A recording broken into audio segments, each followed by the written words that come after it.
이런 마이크에 잘 익숙하질 못해요. 목사님 키도 크고 저는 짤뚱모여가지고 잘 맞지도 않고 그러는데 매번 이렇게 오랜만에 오지만 우리 문 목사님 목회하는 것을 보면 참 멋지게 하신다 하는 그런 생각이 들어요. 아주 아주 담대하게 당당하게 막 야단도 쳐가면서 하는 거 보면 어떻게 젊으신 분이 저렇게 하시나 하는 그런 생각도 드는데 보면 또 들을 때마다 그냥 아멘 아멘 하시고 그것을 보면 참 부럽기도 하고 또 이렇게 여러 가지 또 시샘도 나고 좀 그렇습니다. 이 가림교회는 예전에 저쪽에 있었던 본래그란 교회 그리고 저쪽 이 교회 짓기 전에 있던 그런 상가를 얻어서 거기에서 했던 그런 교회 이제 세 번째 여기는 이제 처음 방문 이제 하게 되는데 하여튼 많은 그런 세월 동안 부족한 사람을 위해서 기도도 많이 해주시고 또 그런 가운데 저희들이 사역하는데 많은 또 그런 힘이 되게 하고 또 일할 수 있는 그런 기회를 또 허락하시고 어려운 거라는 가운데 많은 생활 동안 이제 후원해주고 또 기도해준 그런 것에서 정말 감사를 드립니다. 제가 이렇게 건강하게 보이지만 몇 년 전에 저쪽 교회 짓기 전에 있던 그런 교회에서 잠깐 제가 설교했던 그런 기억이 나는데 제가 말기암 환자예요. 폐암 말기암 환자인데 6년 반 전에 2017년도에 건강검진하다가 엑스레이 잡혀서 수술하고 항암 4번 하고 머리도 아파지고 그래서 건강한 줄 알았는데 2년 반 만에 제가 또 재발이 됐어요. 그래가지고 지금 6년 반 동안 3년 반 동안 지금 아침 저녁으로 항암 표적 치료제를 먹으면서 있는데 이게 굉장히 힘들더라고요. 약도 비쌀 뿐더러 3달에 제가 1,000만 원어치를 먹고 하루에 20만 원어치를 먹고 있습니다. 아침 저녁으로 그 약을 이제 먹으면서 하는데 우리나라가 얼마나 좁으냐 하면 그게 다 보험 처리가 되더라고요. 5%만 받고 이제 95%를 다 국가에서 혜택을 주더라고요. 이거 혹시 영상 나가요? 저기 바깥에 나가는 건가요? 이거 제 설교 그렇게 중요하지도 않으니까 안 하시면 좋겠어요. 지난번에도 이게 목사님이 하셔가지고 제가 조금 불편한데 그냥 우리끼리 잠깐 중국 얘기 좀 제가 좀 갔다 온 얘기를 조금 하려고 하니까 이거 좀 이렇게 해주시면은 고맙겠습니다. 그래서 그런 그 마음으로 이제 한 6년 반 동안 그러 있는데 이 항암 표적 치료가 굉장히 힘들더라고요.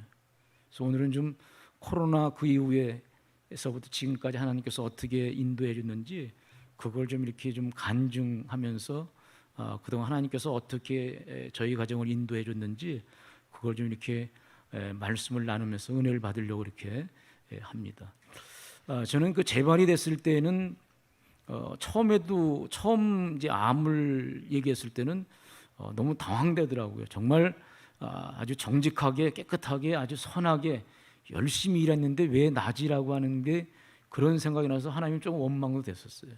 그것도 이제 잠시 한 1분 정도 얘기하다가 우리 집사람과 같이 병원에서 진단받으면서 결과 보면서 이거 하나님이 주신 선물로 받자. 이제 그렇게 해서 그 선물로 주신 거에 대한 그런 감사를 가지고 계속해서 사역을 하다가 2년 반 만에 이제 자꾸 의사가 이상하다고 이상하다고 해가지고 한 달 동안 병원에 잡혀서 검진을 받고 해서 나중에 결과가 재발이 됐다고 이제 그래서 또 수술해서 그 다음에 항암 표적제를 이제 먹어야 된다고 해서 지금까지 이렇게 먹고 있는데 이 표적 치료제가 굉장히 힘들더라고요. 이게 그냥 저기지 뭐 하루에 20만 원어치 아주 배불리 먹긴 먹는데 이게 먹으면 일단 배가 묵직하고요. 그 다음에 이제 밥맛이 없습니다. 지금도 맛있는 것도 누가 이게 줘도 30%밖에 그걸 못 내는 것 같아 맛을. 그 다음에 눈도 이제 침침해지고 그리고 발은 퉁퉁 붓고 잠은 잘 안 오고 변비도 오고 이제 그런데도 하나님께서 지금까지 이렇게 쭉 왜 나 이렇게 살려두나 이렇게 생각을 해보면 뭔가 좀 뜻이 있겠다 그런 생각이 들어요. 제가 2017년도에 아픈 그 이후에 그 이후로 한 3개월, 5개월 있다가 이제 지금까지 우리 감리교 선교사 중에서 5분이 폐암으로 제후위로 이제 폐암 이제 발병되고 치료하시다가 5분이 돌아가셨어요. 지금도 한 분이 중국에서 이제 오셔가지고 인도네시아로 작년에 다 준비해서 가려고 그러다가 사모님이 마지막 건강검진 한번 해보자 그러다가 이게 폐암 말글이 잡혀서 선교사 사임하고 평창에 가서 지금 이렇게 목회를 하면서 이제 하시는데 거기서도 최근에 또 이게 뇌까지 전이가 돼가지고 예배드리다가 이제 마비가 돼가지고 쉬시고 이제 그러시는 그런 분이 있는데, 근데 하나님께서 제가 처음에 발명했을 때 읽겠는데 왜 6년 반 동안 이렇게 살려두나 이제 그런 생각을 많이 했어요. 재발이 되고 나서 이제 결과 보고 약을 타서 이제 중국을 들어갔다가 나오는데 그때 중국이 분위기가 굉장히 이상했었어요. 그때가 2019년에 들어갔다가 2020년도에 나왔는데 초에 나왔는데 그때가 설 중국의 이제 춘절 때 이제 막 지나고 나오려고 하는데 도시 전체가 마비가 이제 마비가 돼 버렸어요. 다 닫아버리고 차도 안 다니고 그래서 새벽같이 거기 현지 사람이 도와가지고 차를 타서 비행기를 타고 나왔는데 그때부터 이제 코로나 때문에 4년 동안 5년 동안 이제 못 들어가게 이제 된 그런 상황이었습니다. 한국에서 제가 코로나 기간 동안에 참 잘했다고 하는 것이 몇 가지가 있더라고요. 첫째는 우리 아이들 가족끼리 그동안 이렇게 응어리졌던 것들이 조금 좀 풀어졌던 것 같아요.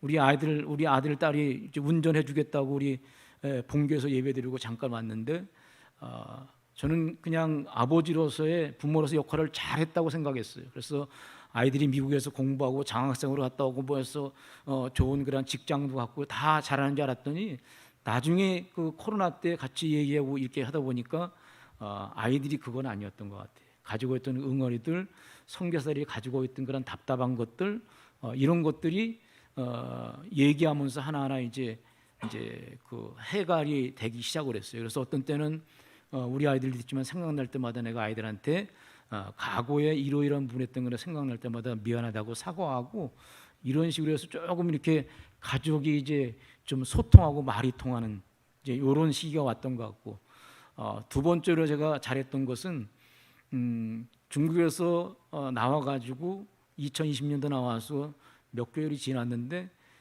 중국에 있는 선교사들이 계속해서 추방당하기 시작합니다. 감리교 선교사들이. 근데 그때 이 아이들이 우리 후배 선교사들이 제가 그때 한갑이었었어요. 근데 아이들이 우리 후배 선교사들이 광화문 앞에 있는 국제 호텔이 있는데 그 호텔을 몰래 빌려가지고 코로나 때문에 할 수가 없어요. 근데 맨 꼭대기 옥상에 우리 한 40명이 모일 거니까 이때 잠깐 한 2시간만 쓰겠다고 해서 거기서 후배 선교사들이 한갑 잔치를 이제 해줬었어요. 그러면서 제가 한갑 잔치를 하면서 이제 후배 선교사를 이제 물어보고 얘기를 하다 보니까 추방당한 그런 선교사들이 너무 힘들고 어느 친구들은 뭐 쿠팡이 다니고 어느 친구들은 택시를 하고 대리운전하고 노역하고 교회에서 재정이 안 돼서 후원 못 하겠다고 자르고 막 이러다 보니까 너무 힘들어하는 걸 보게 됐습니다. 그때 제 한갑 때 우리 아이들이 이제 여행을 이제 가게 하려고 여러 가지 뭐 준비를 해주고 있던 그런 것들이 있었는데 그때 코로나 때문에 유럽 여행을 못 가게 됐어요. 그래서 우리 아이들한테 양해도 구하고 해서 요 돈이 조금 모아졌으니까 아빠가 이 후배들 데리고 여행을 하고 싶다.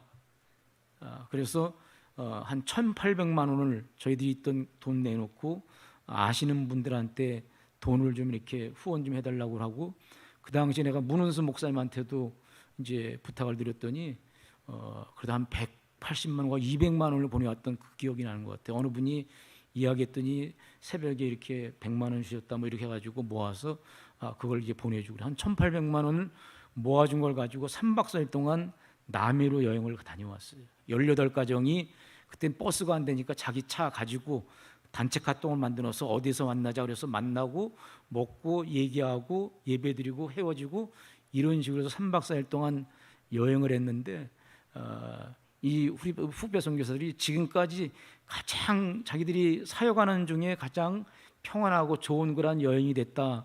그리고 고백을 하면서 참 내가 이 일을 참 잘했다 하는 그런 생각이 좀 들고, 지금도 후배 선교사들이 가끔 가다 보면은 그때가 가장 자기들이 힘들었었는데 많은 그런 이완이 됐다고 그런 것에 그런 얘기를 하는 것에 감사를 한번 드려봤고요. 그다음에 제가 이제 재발이 되니까 세 번째로 감사한 건 우리 파송교회 장로님들이 하는 얘기가 그런 얘기 하더라고요.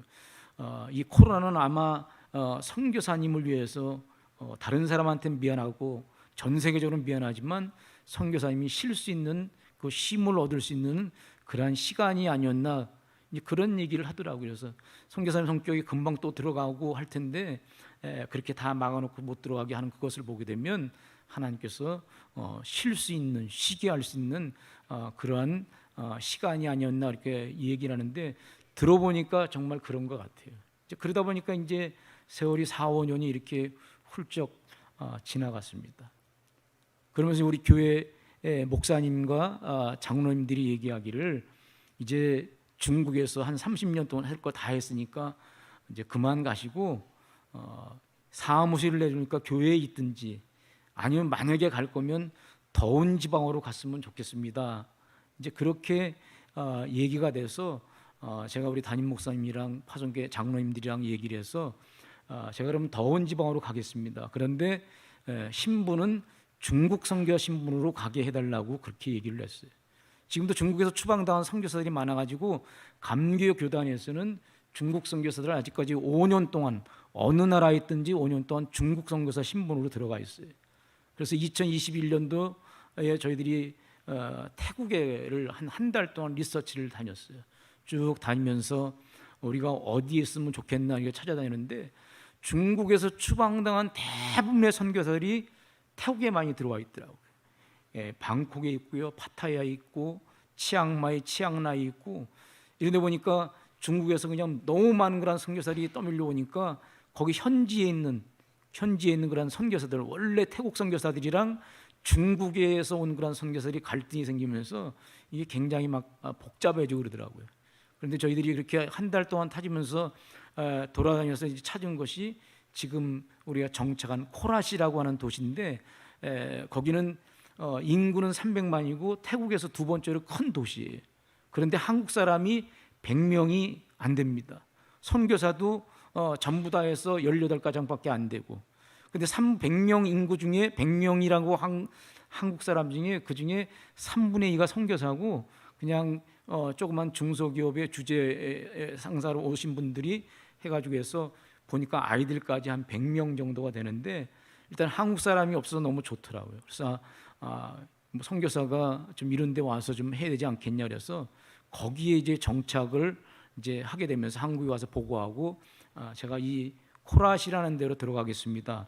이제 그렇게 해서 이제 시작이 됐는데 사실은 저는 선교사로 안 나가도 된다고, 안 나가도 되는데 그런데 우리 집사람과 코로나 기간 동안에 그런 얘기를 했어요. 이렇게 후배들이 너무 많이 힘들어하는데 우리가 이 아이들을 위해서 그래도 은퇴할 동안에 우리 선교사들 후배들 일할 수 있는 그런 공간을 좀 만들 수 있도록 하자. 그래서 우리가 가서 후원을 해서 땅을 사고 건물을 사서 그렇게 되면 이 젊은 선교사들 그래도 최소한 그래도 한 7, 8가지는 우리가 데려다가 방을 만들어주고 그러면 인건 그 방세 안 나가고 어려운 선교사들이 사역을 계속할지 않겠느냐, 이제 그런 다짐으로 하고서 저희들이 이제 선교사로 다시 태국으로 나갔는데 벌써 2년째, 6월 20일 되면 2월이 2년째 되고 있습니다.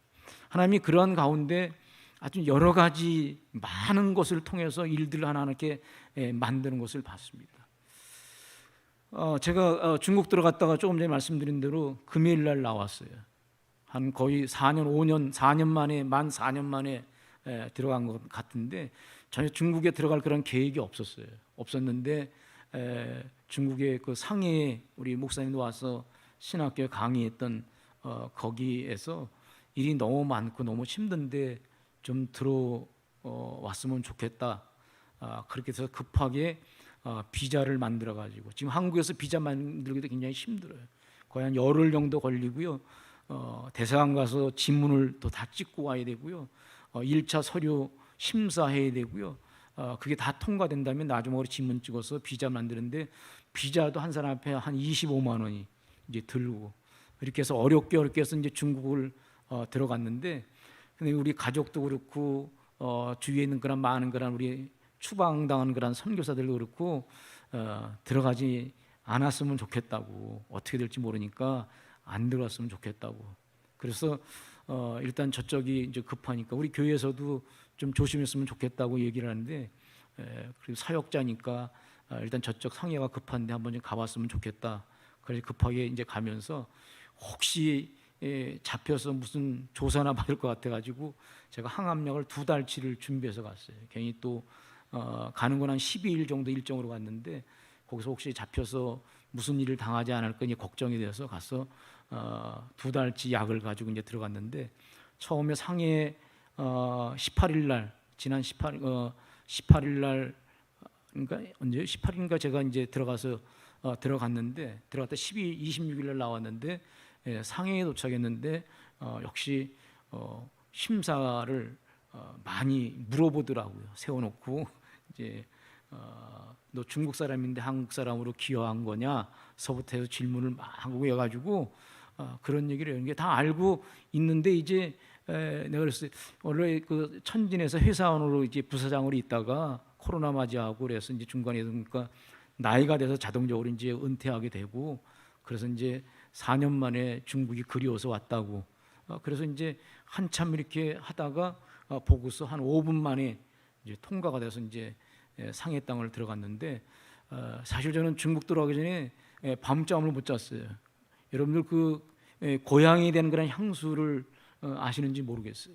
이게 중국이 그렇게 우리를 못 살게 힘들게 해도 대부분의 추방된 그런 선교사들 지금 한 70% 이상이 한국에 나와 있는데 다 향수병 때문에 중국에 대한 그런 그리움 때문에 우울증 걸린 선교사들이 굉장히 많이 있어요. 감리교 선교사 중에서 이런 분들이 있습니다. 그 어려운데도 거기 가고 싶어가지고 제가 들어가기 전에 추방된 선교사 몇 가정을 만나서 얘기하면서 제가 조금 좀 약 올렸어요. 야, 난 내일 중국 들어간다고. 그러니까 이 사람들이 괜히 기분이 그냥 뭉클하고 이제 하는데 들어가고 싶은데 비자는 안 주죠. 이제 그런 부분이 있고 앞으로 자기들이 가야 할 또 다른 나라로 이제 중국은 더 이상 못 들어가니까 다른 나라 선택지를 선택해서 가야 된다고 하는 그런 부담감들 뭐 이런 것들이 있는데 제가 그렇게 얘기하면서 나 내일이면 중국 들어간다고. 그러니까 이제 후배들이 안 갔으면 좋겠다고 얘기를 하는데 그래도 무사히 잘 통과돼 가지고 거기 가서 그동안 코로나 동안에 어려웠던 그러한 이야기들을 쭉 얘기하면서 교회가 3-4개가 있었는데 4개 정도 교회가 개척된 게 있는데 2개는 이미 다 없애버리고 2교회를 한 군데서 격주로 해서 이제 예배를 이제 드리게 되는데 그 2군데를 가는데 하나는 아파트 안에 있는 차고 단지에다가 예배를 이제 드리는데 이 친구들이 이제 그동안 밀렸던 얘기를 쭉 하는 거예요. 그래서 그 사모되는 그 자매가 이제 그러는 거예요. 주일 되면 예배를 드리는데 자기는 밖에서 망을 본대요. 밖에서 망을 보고 예배가 다 끝나면 둘이서 잠자리 들 때 그러니 오늘도 그냥 하나님께서 무사히 지나가게 했다라고 그렇게 얘기를 이렇게 글썽으로 써서 얘기를 하더라고요. 근데 참 재미있는 거는 거기 그 딸 아이를 제가 3살 때 세를 줬거든요. 근데 그 아이를 다 커가지고 대학생이 돼가 이제 한국에 있는 한동대학에 이제 제가 추천을 해가지고 갔는데 워낙 똑똑하니까 한동대에서 학부를 수석으로 졸업을 했어요. 대학원 로스쿨을 수석으로 졸업을 했어요. 그러고서 미국 이제 시험 보러 가려고 변호사 자격 시험 보러 가려고 준비하다가 코로나 만나가지고 그냥 상해에 머물고 있는데 이 친구가 그래도 법에 관계된데 국제법에 관계된 데서 근무를 하면서 영어 이제 번역하고 이제 그런 일을 하는데 꽤 아주 그냥 괜찮은 그런 직장에 이게 다니더라고요. 근데 공항에 나왔는데 이 가정교회 목사님이 그 딸 아버지가 차를 끌고 왔는데 우리는 타보지도 못한 테슬라라고 하는 차를 끌고 오더라고요. 그게 뭐냐 그러니까 자기 딸 짠하니 차를 샀는데 그 큰아빠가 오시니까 저한테 아빠라 그러니까 아빠가 오시니까 이 차를 가지고 3박 4일 동안 이렇게 모셨으면 좋겠다. 그래서 3박 4일 동안 한 번도 타보지 못한 테슬라를 타봤는데 얼마나 이게 아주 스마트하고 고급적인지 모르겠어요. 문을 못 열고 저희들이 너무 서툴고 그러니까 그 정도로 보면서 자존심도 상하더라고요. 아유, 저 친구들은 벌써 이렇게 커가지고 그런 차를 끌면서 이렇게 하는데 이게 이 모르면 전혀 이렇게 차를 이게 알 수 없을 정도 그런 그 시스템으로 잘 돼 있는데 그렇게 해서 이제 아이가 이제 하면서 나중에는 저한테 이제 결혼할 사람을 또 만났는데 참 재밌는 게 그 남자친구는 저쪽 장춘에 사는 사람이래요. 동묵삼성에. 근데 한동대 교환학생으로 왔다가 그것도 몰랐다가 상해에서 우연히 만나가지고 그래서 거기에서 이제 이렇게 얘기하다가 이제 결혼을 하기로 했다 그러면서 저한테 8월에 결혼하는데 주례를 섰으면 좋겠다 그래서 제가 8월에 다시 주례를 쓰러 갑니다. 1박 2일로 갔다가 그래서 이렇게 그런 그 어떤 열매를 이렇게 보면서 얼마나 감사한지 몰라요. 야, 저기 그 어렸던 아이가 저렇게 커가지고 그래서 이제 직장 취직을 하고 또 큰아빠라고 자기가 대접을 하고 결혼 주례까지 마지막으로 자기가 내가 좀 다 마무리했으면 좋겠다고 한 보면서 심은 들었지만 거기에 대한 그런 결과라는 걸 보면 참 좋다, 아름답다는 그런 생각이 좀 들었고요. 그래서 그 일정 거기에서 어려운 그런 얘기를 얘기하게 되면 너무 많지만 그런 것들을 하나 얘기하면서 제가 마지막으로 제안을 했어요. 야, 너 정말 힘들면 우리가 태국이라는 데 가서 센터를 짓고 거기다 이제 중국인 교회를 갖다 만들 건데 세울 건데 거기 와서 목회하는 건 어떻게 했느냐. 그러니까 최종적으로 자기들이 좀 한번 좀 생각을 해봐서 좀 힘들면은 자기들도 이제 선교사 신부는 쪽으로 해가지고 그쪽으로 오겠다고 이제 이렇게 얘기해서 대충 마무리 짓고 이렇게 왔고요. 그 다음에 저쪽 제가 살던 천진이라는 데를 이제 갔는데 거기는 처음 가자 만난 그 공안 딸을 이제 저희들이 이제 좀 케어하게 됐는데 이 아이가 이제 한국에 유학 왔을 때 제가 많이 이렇게 응우리양으로 많이 도와줬어요. 근데 엄마가 공안인데 직위가 굉장히 높습니다. 그런데 이 친구가 벌써 이제 한국으로 가가지고 중국에 들어가서 자리를 잡아가지고 엄청나게 잘 살아요. 근데 얘네들이 대접을 해주는데 우리가 상상을 초월할 정도로 그렇게 대접을 해주더라고요. 그리고 상해 있는 쪽은 그 두 부부만 예수를 믿었는데 나중에 보니까 양가가 다 교회 다니고요. 이런 간증을 하면 한도 끝도 없을 것 같아요. 하여튼 하나님께서 그냥 한 영혼을 가지고 그렇게 잘 이렇게 키우다 보니 양육을 하다 보니까 그 아이들이 커가지고 자꾸 이렇게 사람을 만들어가고 낳고 사람 낳는 어부가 돼가지고 그 가정이 복음화되고 하는 것을 보면서 하나님이 참 큰일 하시는구나. 우리가 처음 시작했을 때 많이 힘들고 어려웠었는데 그래도 우리 같은 그런 사람을 통해서 그런 결실을 맺게 하는구나. 이제 그런 생각이 들어요.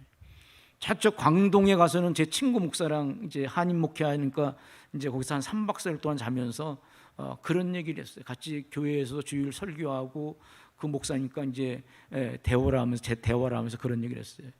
나는 이제 30년 됐고 정 목사는 18년이 됐는데 우리가 지난 18년 동안 30년 동안 쭉 지난 날을 생각해 보면은 내가 한인 목회, 내가 중국인 교회 사역 이것보다도 사람 하나를 잘 키워놓으니까 엄청난 그런 일들을 결과론적으로 18년, 30년 지나 보니까 그런 일이 하나님이 그런 것을 아름답게 일궈 나갔다고 그렇게 얘기를 하면서 그 예로 이제 제가 북경에서 만난 아주 똑똑한 자매 하나가 있었는데 부모님들이 의사예요.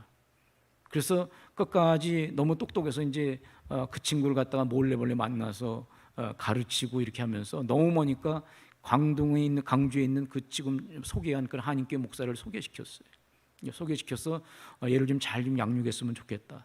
근데 이 친구가 잘 양육이 돼가지고 졸업 선물로 뭘로 보니까 그래가지고 그 목사랑 저랑 이 아이가 바깥을 못 나가니까 홍콩을 우리가 비자를 만들어서 홍콩을 구경. 중국 사람인데도 그 당시에는 홍콩 전철로 한정거장 가면 홍콩인데 그걸 못 나갔었거든요. 그래서 우리가 비자를 만들어서 홍콩 구경을 시켜줬는데 졸업 전에 이 사람이 HSBC라고 하는 유명한 영국 계통의 은행에 취직이 됐는데 홍콩 갔다 오니 생각이 완전히 바뀌었어요. 다 포기하더라고요. 그래서 자기가 미국을 가야겠대요. 그래서 미국에 막 찾아가지고 미국에 들어가서 어린아이 케어하면서 이제 공부할 수 있는 그런 기회가 되어 들어갔는데 마침 그 집에 처음 들어갔는데 그 부모님이 선교사 집안이었어요. 거기서 신앙이 잘 자라고 그리고서 이제 몇 년 이렇게 하다가 연기하다가 보스턴까지 왔는데 이 아이가 고든이라고 하는 우리 딸이 나온 학교에 찾아갔대요. 찾아갔는데 여기 혹시 중국 사람이 있냐 그러니까 거기 학교에서 우리 딸 얘기를 하면서 중국 사람은 아닌데 한국인데 중국말을 잘하는 사람이 여기 있다. 이 보니까 하나님이 그렇게 또 만나게 하더라고요. 전혀 알지도 못하는데 이미 중국에서는 알고 아이들도 다 아는 아이인데 거기에서 그렇게 오다 가다가 이렇게 얘기하다가 그 친구가 거기 와서 이제 공부를 이제 하게 되고 대학원 공부하고 기독교육학 또 전공하고 결혼해서 잘 정착하게 되는데 중국에 있는 자기 의사 부부들을 다 부모님 다 전도하고 다 결신시켜 가지고 이제 그렇게 해나가는 것을 보면서 우리 친구 목사랑 그런 얘기를 했어요. 하나님이 그렇게 해서 사람들을 만들어가는 것. 이게 다 지난날 생각하면 다 우리가 한 것 같은데 그게 아니고 이게 보니까 하나님이 다 그렇게 이렇게 하나하나 만들어갔다는 것을 그렇게 고백을 한 그런 적이 있습니다. 우리 딸아이가 미국에서 졸업할 때 그 친구가 볼보 차인데 아주 중고차인데 오래된 차예요. 간신히 굴러가는 차인데 그거 가지고 막 와서 또 이렇게 안내하는 거 보면서 하나님이 이렇게도 역사하시는구나 하면서 그런 감사를 드려봤습니다. 저는 그 중국에서 사역을 신학교를 해보고 다 해봤지만 그거보다 더 중요하게 생각하는 것을 한 영혼에 대해서는 개인 전도에 집중을 많이 했던 것 같아요. 그래서 한 사람을 키워주면 그 사람이 엄청나게 일들을 많이 해나가는 것을 많이 봤습니다. 신학교에서 있던 그런 것도 있고 상해에 있는 그런 목회자도 그렇고요. 대만에 있을 때 있는 그런 중국인들도 그렇고 다 그런 식으로 해서 결실을 맺혀간 것 같아요. 근데 처음에는 많이 힘들었는데 30년이라는 세월이 지나다 보니까 하나님께서 그때 이렇게 했구나에 대한 그런 감사를 드리게 됐습니다. 이렇게 돼서 저희들이 이제 한국에서 코로나 기간 준비하면서 이제 태국으로 이제 마음을 굳히고 이제 들어가면서 들어간 지 2년이 됐는데 태국에 들어가자마자 재작년에 들어가자마자 8월 7일 날 우리 집에 18평 되는 집 안에다가 한인교회를 개척을 했어요. 그것도 우리 파송교회 권사님 조카가 거기 한국 사람이 없는데 자기 조카가 거기서 직장생활 한다고 얘를 좀 케어했으면 좋겠다 그래서 태국말 잘하니까 태국 보내라고 얘기를 하니까 한국말을 너무 못해서 목사님이 좀 이렇게 데리고 있으면 좋겠다 그래가지고 그럴 바에 그냥 집에서 개척을 하자. 그래서 개척을 하기 시작했습니다. 1년 동안 이 아이 하나를 놓고 제가 매주 설교 준비하고 그러니까 피곤하니까 오면 그냥 아주 머리에 그냥 그 책상에 대고 자고 그런데도 제가 1년 동안 그 아이를 가지고 설교 준비하면서 설교하고 케어했는데 그래서 이제 교회 홈페이지도 만들어 보고 그러니까 사람들이 조금씩 모이기 시작하더라고요. 그래서 지금은 우리 가정에서 7명이 예배드리다가 최근에 코이카 선생님이 이제 한국으로 철수했는데 7명이 예배를 드리게 됩니다. 더 재밌는 거는 대부분의 모인 사람들이 다 중국에서 오신 분들이에요. 어느 사람들은 여행하다가 홈페이지 저희들 홈페이지 보고 찾아왔는데 자기도 운남성에서 있다가 왔다 그러면서 같이 교제하다 이제 가시고 또 법인장이 있었는데 저희들이 살던 천진에 계신 분이 회사 법인장으로 이렇게 거기 오셔가지고 같이 또 예배드리고 또 한 분은 어느 집사님인데 막 와서 갈급해서 와서 막 얘기하다 보니까 제가 이제 예배드리기 전에 소개를 하잖아요. 중국에서 우린 다 왔습니다. 이렇습니다. 이랬으니까 자기도 중국에서 왔대. 그러니까 어디서 왔냐니까 저쪽 광동의 동관이라는 데서 왔다고 얘기를 하더래요. 그 동관에 내 친구 목사가 한인 목회라는데 혹시 정성수 목사를 아시냐고 그러니까 이 친구 막 집사가 막 울려고 그래요. 왜 그러냐니까 그 목사님이 자기 담임 목사였다는 거예요. 그 조금 전에 얘기한 그 동거 얘기했죠. 18년 동안 우리가 어떻게 하나님께서 인도했는지 그거 우리 친구 목사는 얘기했더니 그 친구가 제 친구인데 거기 담임 목사였었어요. 그래서 이 목사가 너무 좀 반갑고 그러니까 또 태국에 회의하러 오면서 왔다가 같이 만나서 얘기하고, 그래서 이번에 그 교회 가서 주일 설교하고 그러니까 굉장히 신앙이 좋은 분이에요. 저희들 처음 봤는데 우리가 센터 준비한다니까 건축원금은 300만 원 정도를 이렇게 내놓고요. 그런 분들이 있더라고요. 그래서 주로 이렇게 구성원은 7명이지만 대부분 중국에서 오신 그런 분들이에요. 그래서 하나님께서 이게 이 중국 사역을 한다 그러니까 그런 사람들을 붙여주나 그러니까 일은 말하기도 편하고 이야기하기도 편하고 일단 마음이 서로 통하는 거예요. 중국에서 왔다니까 고향 같은 얘기하면 서로 다 그냥 중국이 그렇게 힘들었는데도 그 얘기하면 그냥 그게 너무 흥분돼 가지고 막 얘기하는 것을 보면서 하나님께서 여기까지도 이렇게 또 중국 사람 중국에 관계된 그런 사람들이 와서 같이 일하게 하시는구나. 저희 태국에 있지만 주로 저희 보이는 사람들은 태국 사람은 별로 보이지 않아요. 중국 사람들이 좋고, 여러분들은 계속 뭐 매스컴을 통해서 한국과 중국과 사이가 좋다 나쁘다 얘기하지만 그래도 선교사 입장에 내가 섬겼던 사람들이니까 그냥 그 사람들이 좋은 거예요. 그냥 중국 사람들 목소리 들리면 태국에서 들리면 쫓아가서 말 한번 붙여보려고 하고 어디서 왔냐 얘기하고, 또 그 안에 있는 중국 피를 가지고 있던 화교들이 많이 있습니다. 그 화교들 데이터 뽑고, 그 주로 전 세계 그 태국 안에 있는 중국 피를 가진 사람들, 그런 사람들 혈통을 찾아가지고 데이터 뽑고 사람들 만들고 해서 지금 그렇게 사역을 하려고 준비를 하고 있습니다. 두 번째로 저희들이 가서 한 일은 이제 센터를 이제 구입하려고 지금 준비를 하고 있는데, 참 재밌는 건 제가 한국교회 와서 그 브리핑 1년 동안 리서치하고 돌아와서 브리핑하면서 내가 땅을 사가지고 한 1000평을 사서 여기다가 한 8억에서 10억 정도를 투자해서 만들어서 추방된 선교사들이 일자리를 좀 만들어주고 세팅을 해놓으면 그때 내가 은퇴할 수 있을 겁니다. 그렇게 해서 했는데 좋은 땅이 나타나서 이제 몇 번 했는데 하나님이 이 돈을 안 주시는 거예요. 근데 우리 교회 권사님이 좀 부자 되시는 분인데 브리핑 해달라서 해줬더니 자기가 땅을 사주겠다고 3억 별거 아니네 얘기해놓고서 아직까지 아무 얘기 없는 거예요. 그냥 무조건 계약을 했는데 이게 진행이 안 되니까 얼마나 이게 적이 되겠어요. 좋은 땅을 놓쳤어요. 그러다가 그 좋은 땅을 놓으니까 얼마나 사람이 속상해요. 그 노른자 땅 아주 좋은 땅인데. 그런데 하나님께서 한 2달 지난 다음에 그 옆에 더 좋은 땅을 이제 하나님께서 땅 2,500평에 건물이 230평 실 건물이 있는데, 이 건물이 뭐냐면 이 태국 여자랑 독일 남자랑 결혼했는데 거기다 리조트를 만들려고 다 땅 사놓고 다 줘놓고 건물을 줘놓고 하다가 남편이 7년 전에 죽었습니다. 그러니까 인테리어 들어가서 뭐 좀 하려고 하는데 골격 세워놓고 막 이제 밑에 깔고 했는데 그 다음부터 독일에서 돈이 안 들어오니까 그냥 정체 상태에 있는 거를 저희를 만나게 됐습니다. 근데 처음에 나는 땅이 이게 8억이에요. 8억. 그래서 계속 깎고 내가 아프다고 얘기하고 사정 얘기하고 뭐 이렇게 해서 그걸 4억 4천까지 깎아가지고 작년 10월 12일 날 계약을 했습니다. 그때 마침 모아진 돈이 1억이 있었어요. 근데 그 1억 중에 처음 시드머니가 어떤 건지 아세요?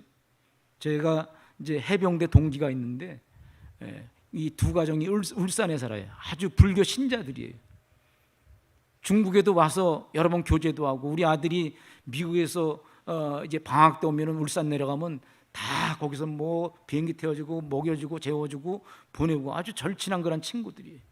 그런데 태국으로 가기 전에 뭐 우리가 태국으로 간다고 얘기했는데 뭐하러 가냐 하는지 뭐 선교하러 간다고 한 말도 잘 못 알아듣고, 그러니까 사회사업하러 간다고 제가 우리가 태국 가는데 뭐하러 가냐 사회사업하러 간다. 그러니까 한 30분 정도 있다가 이 친구가 전화가 다시 왔어요.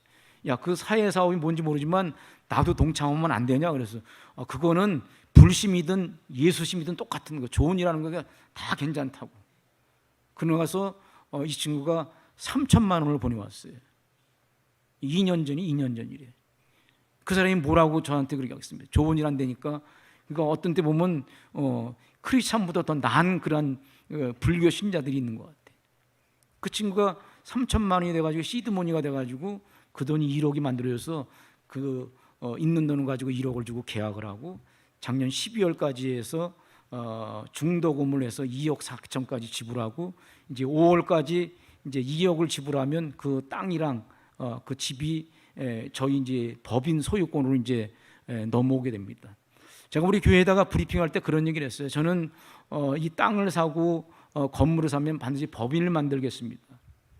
대부분의 많은 뭐 선교사를 갖다가 뭐 저거 하는 얘기 아니고 뭐 피치 못할 사정 때문에 그렇지만 대부분의 그런 선교사님들이 그걸 개인으로 만들다 보니까 나중에 일이 커지고 많아지고 시끄러워지고, 그런데 이걸 법인을 만들어 놓으면 차후에도 지속적으로 어느 선교사들이 와서 일할 수 있는 그런 공간이 되기 때문에 그래서 법인을 만들었어요. 우리나라 여러분들 잘 아는 대로 이화여대나 이화대학교나 연세대나 이런 큰 굵직굵직한 대학들이 다 선교사들이 와서 세운 그런 땅이고 선교사들이 세운 대학들이거든요. 그렇게 해서 법인이 만들어져 보니까 누구 하나 못 건들잖아요.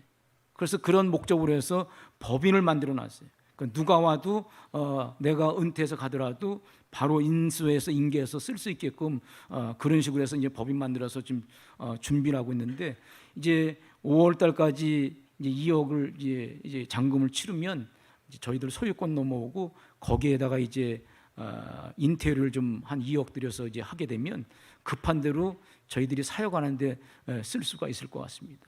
그래서 이것이 저희들한테 소유권이 넘어오면 처음에 거기다 얘기하려는 것이 우리 한인교회, 중국인교회, 태국인교회를 이렇게 집어넣으려고 합니다.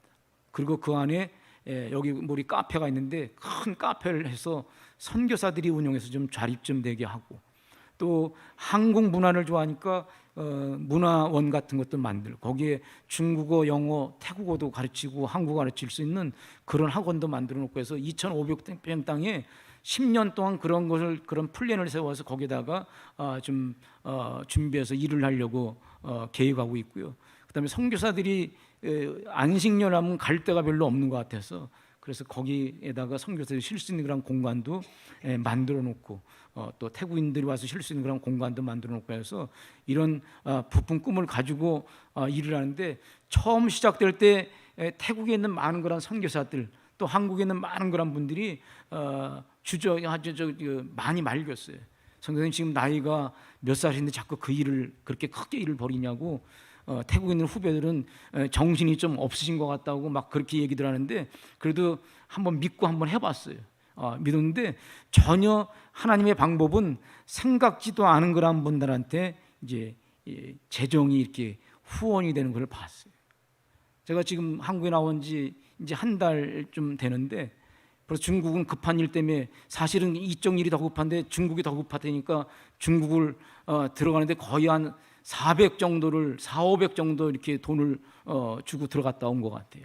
거기 가서 헌금해 줘야지 어렵다니까 두 군데 교회 이렇게 해주고 오고 비행기 싸고 호텔비하고 뭐 이렇게 하다 보니 그런 게 돼. 근데 그쪽이 더 급하다니까 이쪽이 더 급하다니까 빨리 갔다 오겠습니다. 갔다 와서 지금까지 이제 후원이 된 게 모금이 된 게 한 8천만 원이 모금이 된 것 같아요. 1억 2천을 제가 5월 말까지 그걸 만들어 가야 되는데 이것도 하나님께서 여러 가지 방법을 통해서 재밌는 건요. 선교사들이 지금까지 보내온 돈들이 한 1,500만 원 돼요. 전 세계 선교사들이 제 그 생각하는 것 뜻을 알고서 중국 선교사를 이런 사람들이 100만 원 보내온 것들이 한 1,500만 원 돼요. 이번에 중국 갔는데 중국에 계신 그러한 그 중국인들도 조금 모아서 이렇게 주고 이렇게 해서 돈이 한 8천이 만들어졌습니다. 이걸 보면 분명히 이건 하나님이 하시는 게 아닌가 이렇게 생각이 됩니다. 처음에 시작할 때 정말 아무것도 보이지도 않았어요. 저는 이 문은수 목사님이 저쪽에 교회 있을 때 이쪽에 옮기고 뭐 교회를 진다고 그러고 좀 얘기 들어보니까 다시 또 여기 뭐 도시계획이 있어서 다시 또 이게 없어지고 뭐 그런 듯 얘기를 하는데 참 젊으신 분이 참 세상 말로 겁대가리가 없다 그런 생각이 들어요. 어떻게 그렇게 그런 일들을 이것도 한 번도 아니고 옮기고 저쪽에 왔다가 또 이걸 해서 다시 건축을 한다고 하니까 엄동하지 않는 거예요. 그런데 중요한 건 하나님이 하시는 것이지, 지금까지 제가 31년 동안 한국에서 7년 목회하고 그리고 현장에서 31년 동안 이렇게 쭉 해보니까 다 제가 한 것 같은데 지나가 보니까 제가 한 게 하나도 없다는 것을 그렇게 고백을 하게 됩니다. 저는 아프면서 제가 언제 그런 그 간증도 한번 한 적이 있어요. 항암이 너무 힘드니까 한 번은 죽고 싶다라는 그런 생각이 들더라고요. 하나님 좀 데려갔으면 좋겠다라고 하는 생각이 들어요. 거기다가 항암 주사를 처음 맞는데 머리가 다 빠져버리더라고요. 그러니까 이게 자괴감이 있죠. 이게 한번 뿐데 아무 감각이 없어. 그래서 그냥 다 보니까 막 그냥 벽에 보니까 진짜 TV에서 봤던 그런 식으로 해서 머리가 빠지더라고요. 그래서 이발소 와서 머리를 2번 밀었어요. 2번 밀고. 그 당시 제가 감리교 전체 선교사 전 세계 회장을 하고 있었어요. 스리랑카에서 마지막 회의를 하는데 항암 다 끝났는데 그래도 왔으면 좋겠다 그래서 그 항암 한 그 다 머리에 빠진 거 해서 모자 쓰고 해서 스리랑카 갔다 와서 마지막 회의 주재하고 그 다음에 총회하고서 회장 자리를 다음 사람한테 이렇게 인계했던 그런 기억이 나는데 지나고 보니까 다 하나님이 하셨다는 그런 것이지. 저는 내가 다 잘나서 뭐가 다 된 줄 알았는데 그런데 그게 아니었던 거예요.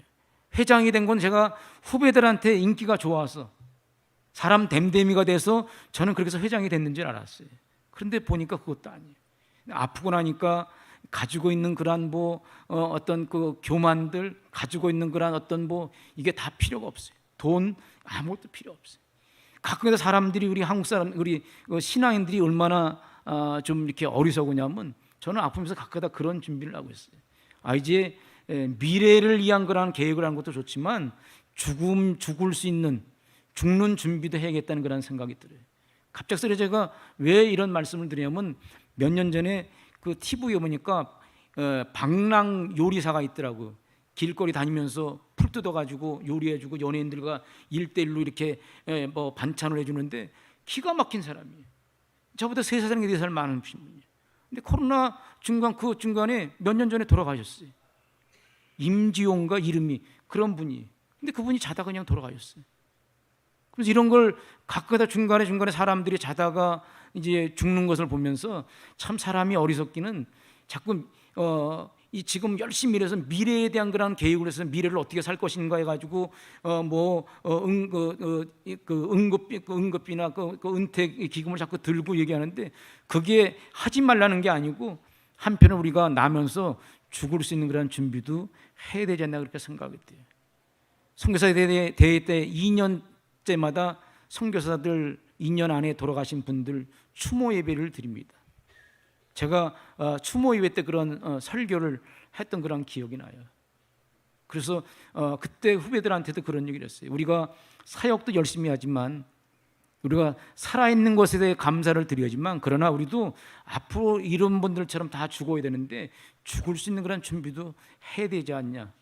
그래서 지금 저는 이제 그 항암 이렇게 해서 6년 반 동안 투병하면서 죽을 수 있는 그런 전부 메모리를 해봐요.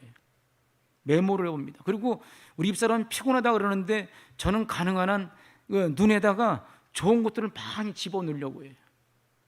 그래서 아름다운 데가 있으면 가보고 중국도 그냥 부지런히 다녔어요. 이번에 가서 부지런히 아주 바쁘게 다녔어요. 그걸 자꾸 눈에 놓고 싶어서. 그래서 그걸 그리워하면서 기도하면서 그래서 그 돌아가시면 이렇게 추모 예배 때 영상도 띄우잖아요. 그래서 제가 그동안 철원에서 농촌 목회한 것부터 지금까지 선교 현장에서 사용했던 그런 사진들 영상들도 제가 따로 이렇게 하나하나 수집을 해요. 죽으면 이걸 좀 이렇게 띄워줬으면 좋겠다라고 해서 그렇게 좀 만들어 놓기도 하고 이렇게 보니까 더 즐거운 것 같아요. 이게 죽을 수 있는 그런 준비도 참 굉장히 좋은 거구나, 좀 은혜스러운 거구나 그런 생각이 돼요. 저라고 사람인데 왜 두렵지 않고 겁이 안 나겠습니까? 그런데 지나고 나면 어차피 다 한 번 주어진 그런 인생들이니까 제가 중국에서 그 현역 그 사역자를 만나면서 그런 얘기를 했어요. 동관에서도 그렇고 정말 멋지게 살다 죽잖아요. 그랬어요. 하나님이 우리에게 한 번 주신 그런 인생인데 멋지게 살다가 죽자고. 제가 그 현지 중국인들한테 얘기하고 중국인한테 그렇게 얘기하면서 우리가 정말 멋지게 살다가 죽자고. 이왕이면 아주 좋은 아름다운 그런 인생이니까 잘 살다가 멋지게 살다가 하나님 일 열심히 하다가 그렇게 다 함께 죽어서 들림받아서 우리 천국에서 만나자고 그런 얘기를 합니다. 사도 바울이 오늘 봉독한 말씀에 고백한 것들이 바로 그런 고백들입니다. 사도 바울이 여기서 이 사랑하는 자기 영적인 아들한테 디모데한테 편지를 씁니다. 그리고 아주 당당하게 담당하게 그 영적인 아들 디모데에게 그렇게 얘기를 고백을 합니다.